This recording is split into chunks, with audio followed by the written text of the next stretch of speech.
wanted to like give you guys a life update, talk about a few things and what's going on in media, and I want to get you guys' opinion about it.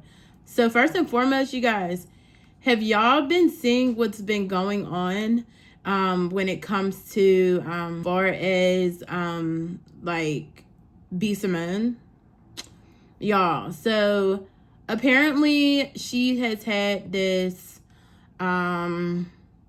this interview with her best friend, right? Mind you, quote, best friend. Okay, so to sum it up, if you haven't seen it, I'm just going to point out a few things that was going on in the video, right? So in the video, mind you, like I said, this is her best friend, okay? So in the video, she's like, hey, she's like, it's her and her best friend. They're talking, and she's like, you know, basically her best friend was talking about how she went through like a hard time. She lost her car. She got her car repoed. She had to get on food stamps. Like her and her kids basically have nowhere to go. All this stuff, right? Mind you, and she's like sitting there and she's like, yeah, like, you know, and I see you, you know, as my best friend, and everybody thinks like as your best friend, you're supposed to like, you know, help. You're obligated to help. But I seen you hand out checks to people that you didn't even know while I was struggling, you know?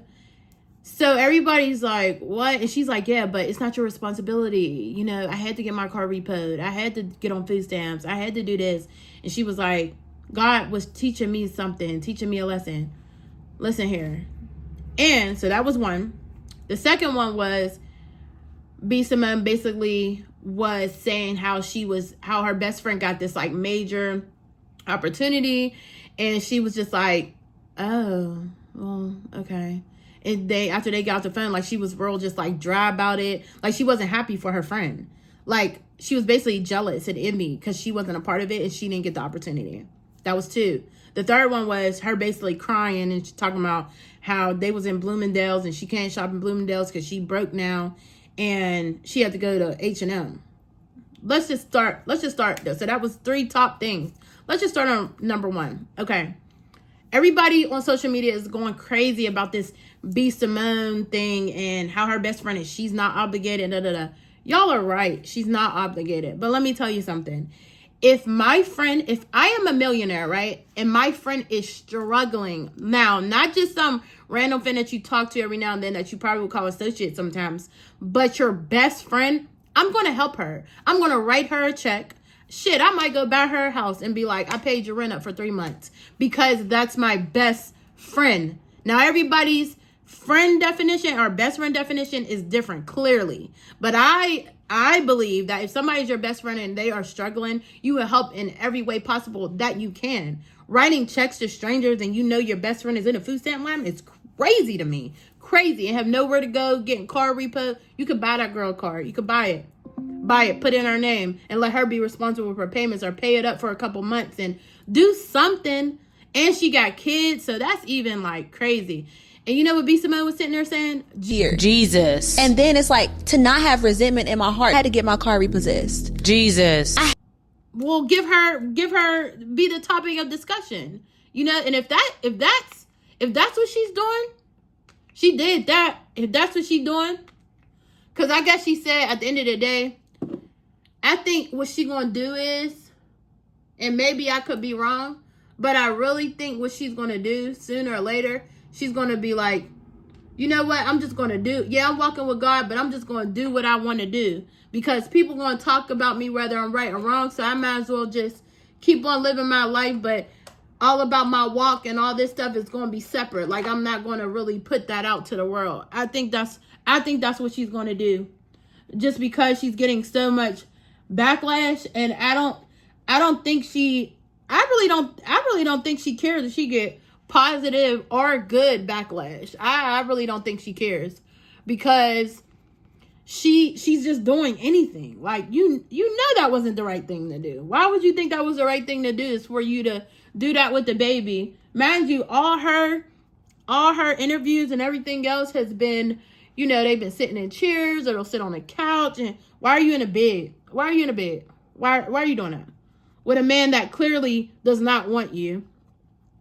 And then the image is not good. Like, you're not with a person that, oh, it's like, oh my God, I love him for her. Like, I love him. You're with a person that is homophobic, had so much slurs to say about, you know, the LGBTQ community and all this. And, he didn't like support Megan and her thing, kind of discredited her, his drama with Danny Lee and her. Like, come on now, come on. And this is the person you choose to bring on your platform.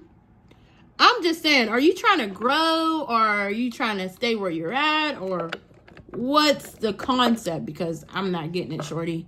I promise you, I'm not getting it. I'm not understanding it at this point.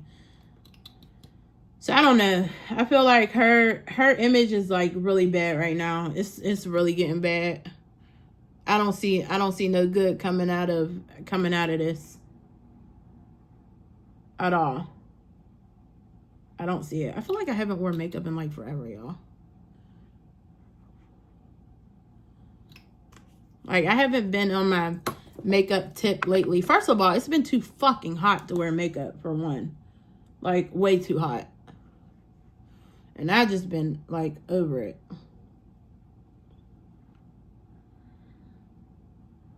This Maybelline, I believe it's Maybelline, right? Yeah, Maybelline contour stick, fire.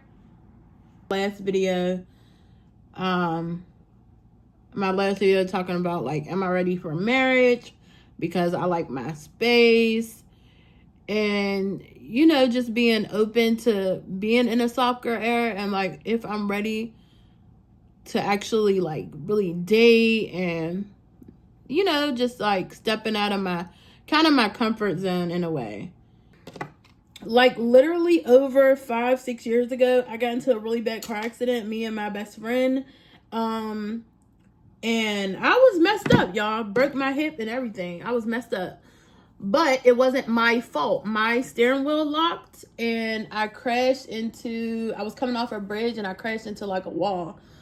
Come to find out, they charged me with like reckless driving. Wasn't even my fault. Like, I was gonna go to court and stuff and fight it and like sue like Hyundai because that's the car I had. And I was gonna like sue, but I just didn't even like want to go through all that, because at the end of the day, y'all, I'm not gonna hold you. I was like, you know what, God saved me here, so I ain't about to fight it, and I'll be that. But I wish I would have, because now it's holding me back from making extra money, like on Uber Eats and driving and stuff like that, because since they charge me with a reckless driving act, that could never come off of your record. If I'm understanding, it can't. Y'all, my hair is thriving. Okay, I've been using my oils. And so like one like this is Bass and Leather. I got this off the TikTok shop, but I've used this before. This shit really worked. Got the edges flowing, okay? Got the edges flowing, coming back. Y'all see that? Y'all, I was bald. Over there. Bald. And it's Batana oil. Y'all, if y'all don't get it, I don't know what you're doing. You wearing tennis shoes for real. I'm afraid that it's starting to just be more comfortable for me now to wear tennis shoes instead of like sandals or anything. Heels, out of the question. I barely wear those. All right, y'all. So I'm going to go to the bank, and I'm going to probably work a little bit. But I'm going to end this vlog here because I might not finish it. So I'll see y'all soon. Peace out. Make sure you subscribe. Bye.